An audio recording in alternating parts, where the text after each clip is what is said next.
The whole of the 1990 story is told in this book.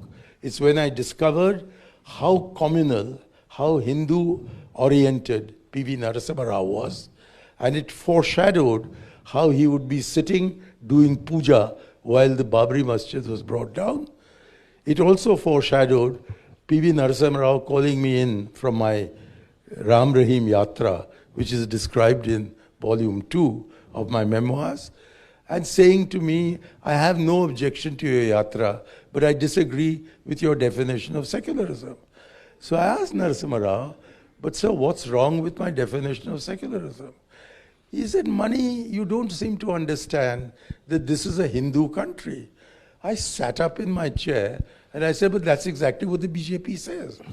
So in fact, the first BJP Prime Minister of India was not Atal Bihari Vajpayee. The first BJP Prime Minister was Narasimha Rao.